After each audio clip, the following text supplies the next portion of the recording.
नमस्कार दोस्तों, edu hub की ऑनलाइन क्लासेस में मैं विनम्रता पाठक आप सभी का स्वागत करती हूँ। बच्चों, हमने हिंदी व्याकरण के बहुत सारे चैप्टर पढ़े, बहुत सारे व्याकरण के टॉपिक्स पढ़े। आज मैं रस, छंद, अलंकार की छोटी छोटी ट्रिक्स बताना चाहती हूँ। डिस्क्रिप्शन में मेरे रस, छंद, अलंकार के पूरे चैप्टर की वीडियो है और मैं आपसे रिक्वेस्ट करती हूँ कि आप उस वीडियो को अवश्य देखें। और इसमें मैं सिर्फ आपको एक ट्रिक बताना चाहती हूँ जिससे बड़ा आसान होगा। कहते हैं ना कि काव्य खंड यानी जिसको हम गा सकते हैं वो जब हम पढ़ते हैं तो हमें बहुत जल्दी याद हो जाता है। तो आइए गेय के साथ यानी गाते समय लयबद्धता के साथ मैं आपको रस के स्थायी भाव और उनके बारे में बताती हूँ। बच्चों, रस 9 तरह के हैं। रस कहते किसको हैं? काव्य साहित्य को पढ़ते समय जो आनंद की अनुभूति होती है वो रस कहलाता है। रस का मतलब ही है बच्चों आनंद। तो काव्य को पढ़ते समय जिस आनंद की अनुभूति होती है वो रस कहलाता है। रस के 9 भेद मुख्य रूप से हैं बच्चों। 2 भेद आचार्यों के विचार विमर्श से और बढ़े थे जो कि वात्सल्य और भक्ति हैं। वैसे 9 रस हैं। आइए 9 रसों को उनके स्थायी भाव के साथ जानते हैं। करुण हास्य श्रृंगार मिलकर वीर भयानक शांत बना। बच्चों, 9 के स्थायी भाव ये ध्यान रखिएगा। करुण हास्य श्रृंगार मिलकर वीर भयानक शांत बना, शोक हास रति के उत्साह से भय निर्वेद बना। अब देखिए बच्चों, दोहा याद करते समय आपको सिर्फ ये ध्यान रखना है, ये लिखा है करुण रस। 2 पंक्तियों का दोहा है मेरे बच्चों। ये लिखा है करुण रस। करुण रस का स्थायी भाव होता है मेरे बच्चों शोक। देखिए उसके जस्ट नीचे की जो पंक्ति है यानी प्रथम और द्वितीय चरण में हमारा रस लिखा हुआ है। उसके नीचे की जो तृतीय और चतुर्थ पंक्ति है चरण है उसमें उसके स्थायी भाव लिखे हुए हैं। जस्ट नीचे देखिएगा बच्चों। करुण का शोक, हास्य का हास, श्रृंगार का रति, मिलकर वीर का उत्साह, भयानक का भय और शांत का निर्वेद। जैसा कि शब्द से आपको समझ में आ रहा होगा, करुण का मतलब शोक, जहाँ दुख रूपी कुछ प्रकट हो, कुछ ऐसी पंक्तियाँ हैं जिसमें दुख होता है, वो करुण हो गया। हास्य का मतलब जहाँ हम हंस लें, बहुत खुश हो जाएं। श्रृंगार, जहाँ नायक नायिका के प्रेम का वर्णन हो। वीर, उत्साह से, जहाँ जोश पैदा हो शरीर में। भयानक, सीधा सा अर्थ है जहाँ डर जाते हैं हम। शांत, निर्वेद, बिल्कुल शून्य, शांत हो जाना। इस तरह की पंक्तियाँ यानी मेरे बच्चों आपको ये दोहा याद करना है। ठीक उसी के नीचे इसके स्थायी भाव लिखे हुए हैं। करुण का शोक, हास्य का हास, श्रृंगार का रति, वीर का उत्साह, भयानक का भय, शांत का निर्वेद। नेक्स्ट देखिए बच्चों, अद्भुत रौद्र विभत्स के कारण नौरस का सम्मान बना, विस्मय क्रोध जुगुप्सा से रसों का स्थायी भाव बना। अद्भुत का स्थायी भाव क्या है मेरे बच्चों? अद्भुत का स्थायी भाव है विस्मय, रौद्र का स्थायी भाव है क्रोध, विभत्स का स्थायी भाव है जुगुप्सा। पंक्तियों में बस इतना ध्यान रखना है बेटा कि जो पंक्तियां प्रथम हैं यानी पहले और दूसरे चरण में आपके रस लिखे हुए हैं, दूसरे और चौथे चरण में आपके उसके नीचे ही स्थायी भाव लिखे हैं। इस रस के 4 अंग होते हैं मेरे बच्चों। कौन कौन से? स्थायी भाव, विभाव, अनुभाव और संचारी भाव या व्यभिचारी।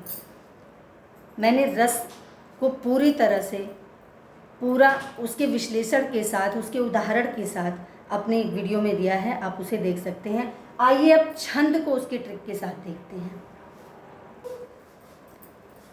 छंद के अंग बच्चों कौन कौन से हैं? वर्ण, मात्रा, गति, यति, तुक, चरण और गण। छंद के जो अंग हैं, छंद को हमने पढ़ा था पूरे विस्तार से। यहाँ सिर्फ और सिर्फ आपको हर चीज़ की जो मुख्य चीज़ें, जो यानी आप किसी भी तरह का एग्ज़ाम देते हैं, बोर्ड के एग्ज़ाम के लिए, किसी कॉम्पिटिटिव एग्ज़ाम के लिए, तो इससे ज़्यादा मेरे बच्चों कुछ नहीं आता उसमें। जैसा कि हमने रस पढ़ा, रस में करुण और हास्य प्रमुख रूप से आता है हर तरह की परीक्षाओं में। इसमें मात्रिक छंद यानी जो छंद है उसमें मात्रिक छंद से ज़्यादा क्वेश्चन आते हैं।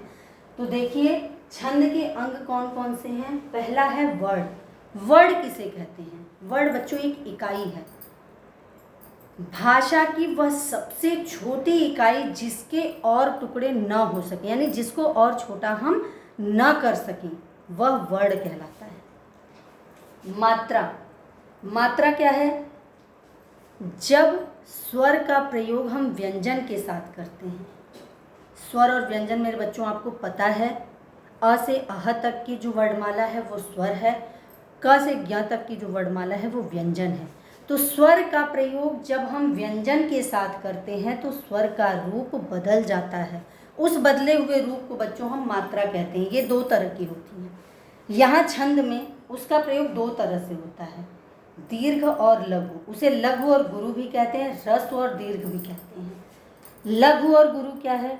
अ, इ, उ, ये जो हैं ये लघु में आते हैं।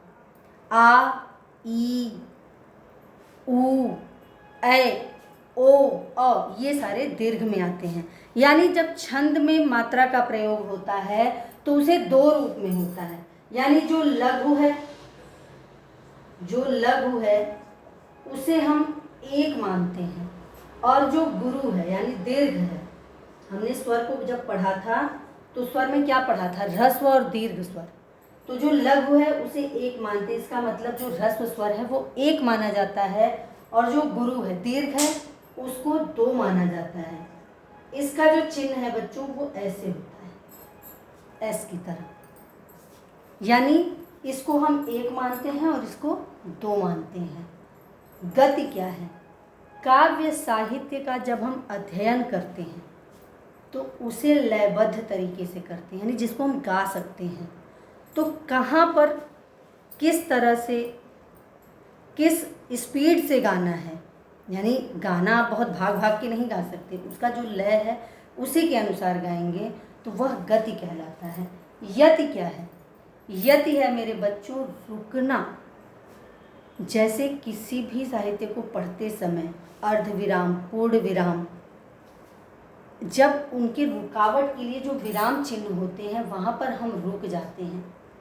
जैसे मान लीजिए कोई कविता पढ़ रहे हैं, दोहा ही पढ़ रहे हैं, पवन तनय संकट हरना मंगल मूर्ति रूप। अब यहाँ पर देखिए हरण के बाद एक बार विराम हुआ, यानी वो यति है, रुकावट। जहाँ पर रुकावट के लिए हम प्रयोग करते हैं जो चीज़, उसे यति कहते हैं। तुक। तुक का मतलब क्या है बच्चों?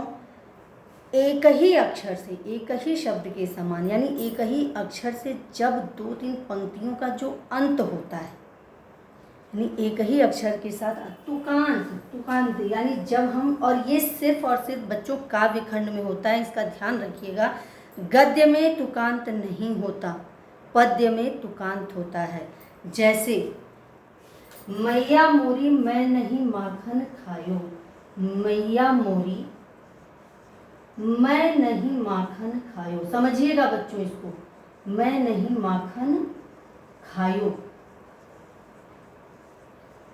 भोर भयो गैयन के पीछे, भोर भयो गैयन के पीछे, मधुबन मोहि पठायो, मधुबन मोहि पठायो।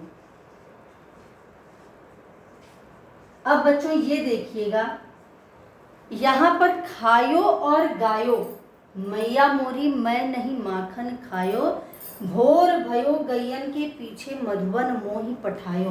तो जो ये यो है, यानी ये जो अंत में जो वर्ड आया है, ये दोनों एक जैसा ही है, बराबर ही है, अर्थात ये तुक है। इसे तुकांत, एक जैसे शब्दों से जहाँ पर चरण का अंत हो वो तुकांत कहलाता है। ये इसको तुक कहते हैं। नेक्स्ट है बच्चों चरण। चरण किसे कहते हैं? जैसे आपने पढ़ा होगा दोहा, चौपाई, रोला, सोरठा, तो हर जगह पे विभाजित होते हैं वो। जैसे चौपाई पढ़ेंगे आप, मंगल भवन अमंगल हारी द्रवहु सुदशरथ अजिर बिहारी, राम नाम कलि अभिमत दाता, हित पर लोक लोक पितु माता। यानी ये 4 चरण हो गए जहाँ पर पंक्ति, किसी भी पंक्ति को बोलने के बाद हम रुक जाते हैं, कॉमा होता है या पूर्ण विराम होता है, अर्ध विराम, पूर्ण विराम, जहाँ पर हम रुक जाते हैं वह एक चरण कहलाता है मेरे बच्चों। चौपाई में 4 चरण होते हैं, एक चरण ये हो गया, एक चरण ये हो गया, एक इसके नीचे हो गया, यानी 4 चरण जहाँ पर हम रुक जाते हैं वो पहला चरण, उसके बाद का दूसरा चरण, उसके बाद का तीसरा चरण, उसके बाद का चौथा चरण। तो जिस पंक्तियों को अध्ययन यानी काव्य खंड को पढ़ते समय जहाँ पर हम रुक जाते हैं उतने जो पद होते हैं वह चरण के रूप में होते हैं। नेक्स्ट है बच्चों गढ़। गढ़ का मतलब होता है गिनना, गणना करना, जिसको हम गिनते हैं। यहाँ मात्रिक छंद, वर्ण, जो वर्णिक छंद होता है उसमें वर्णों की गणना होती है, और जो मात्रिक छंद है उसमें मात्रा की गणना होती है। तो गढ़ जिसको हम गिन सकते हैं। अब आइए बच्चों देखते हैं मात्रिक छंद। जो मात्रिक छंद है उसको 3 रूपों में बांटा गया। कौन कौन से हैं? सममात्रिक, अर्ध सममात्रिक और विषम मात्रिक। सममात्रिक, सम का मतलब होता है बच्चों समान, बराबर होना, जहाँ पर एक बराबर हो, यानी वो बटे तो हों लेकिन सभी बराबर बराबर भागों में बटे हों। तो जहाँ पर एक बराबर हो, समता हो, एक जैसी चीज़ें हों, वह सममात्रिक में आता है। इसमें आता है बच्चों, अब देखिए इसको याद करने का, आपका चौपाई है, रोला है, गीतिका है, हरि गीतिका है। शॉर्ट में कैसे? चारों गीत हरि गीतिका। आपने ये 3 शब्द याद कर लिए, चारों गीत हरि गीतिका। मेरे बच्चों मैं पूरे कॉन्फिडेंस के साथ ये बोलती हूँ, आप कभी नहीं भूल पाएंगे इसे। सममात्रिक, सममात्रिक में 4 होते हैं, चारों गीत हरि गीतिका। पहला है चौपाई, दूसरा है रोला, तीसरा है गीतिका और चौथा है हरि गीतिका। यानी इसमें जितने भी चरण होते हैं सारे चरणों में बराबर बराबर मात्राएं होती हैं।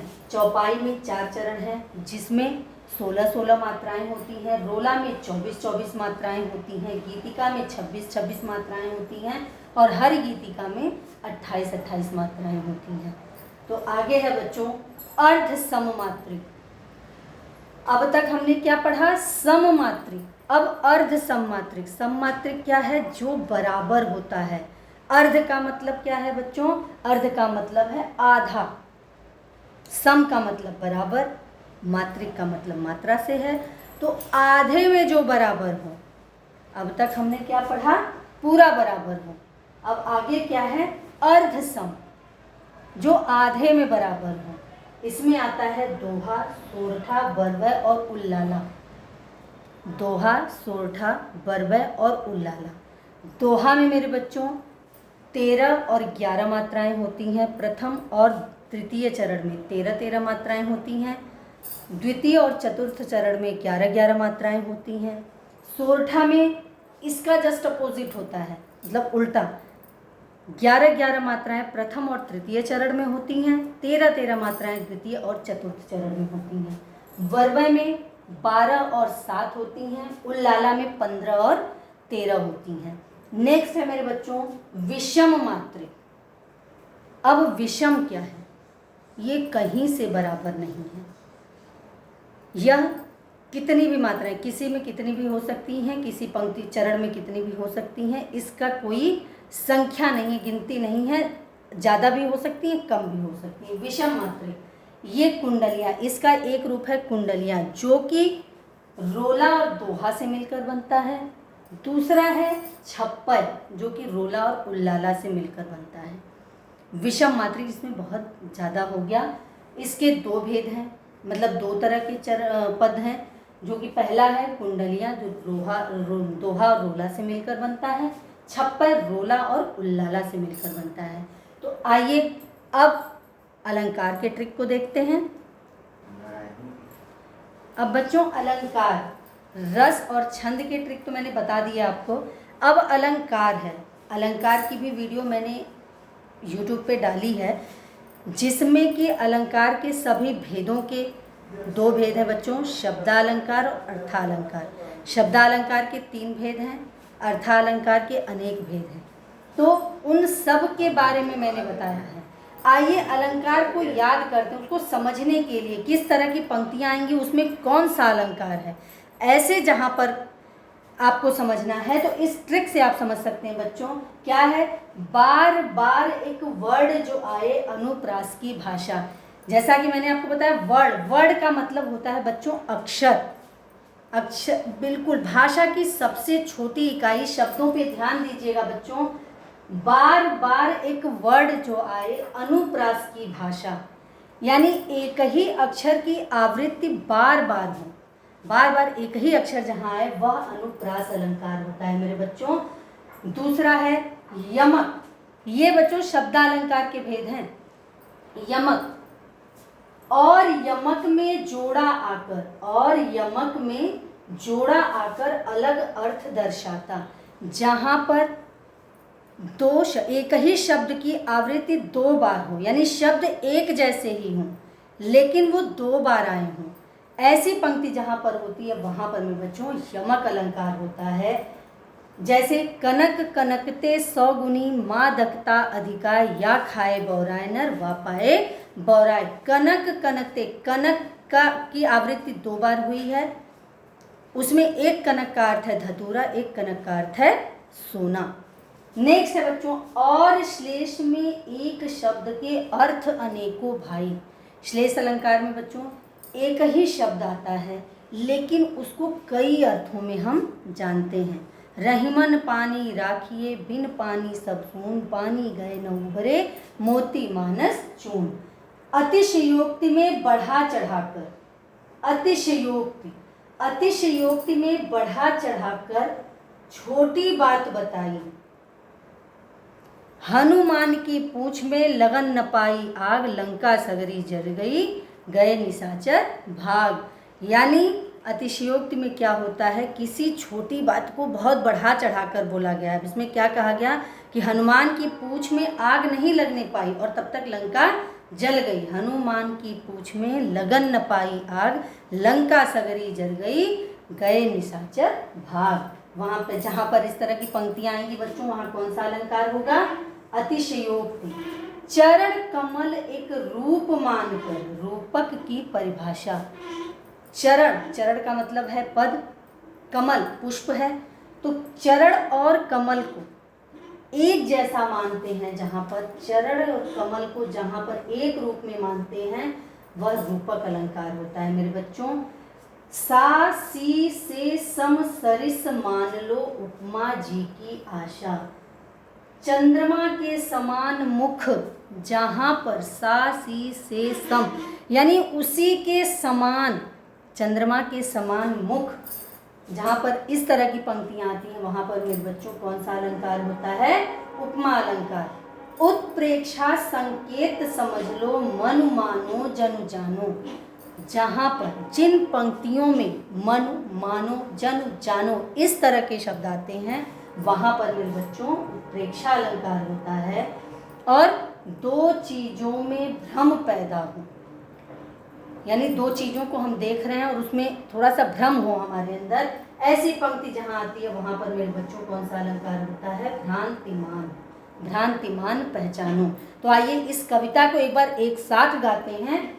बार बार एक वर्ड जो आए अनुप्रास की भाषा, और यमक में जोड़ा आकर अलग अर्थ दर्शाता, और श्लेष में एक शब्द के अर्थ अनेकों भाई, अतिशयोक्ति में बढ़ा चढ़ाकर छोटी बात बताई, चरण कमल एक रूप मानकर रूपक की परिभाषा, सा सी से सम सरिस मान लो, उपमा जी की आशा, उत्प्रेक्षा संकेत समझ लो, मन मानो जन जानो, 2 चीज़ों में भ्रम पैदा हो, भ्रांतिमान पहचानो।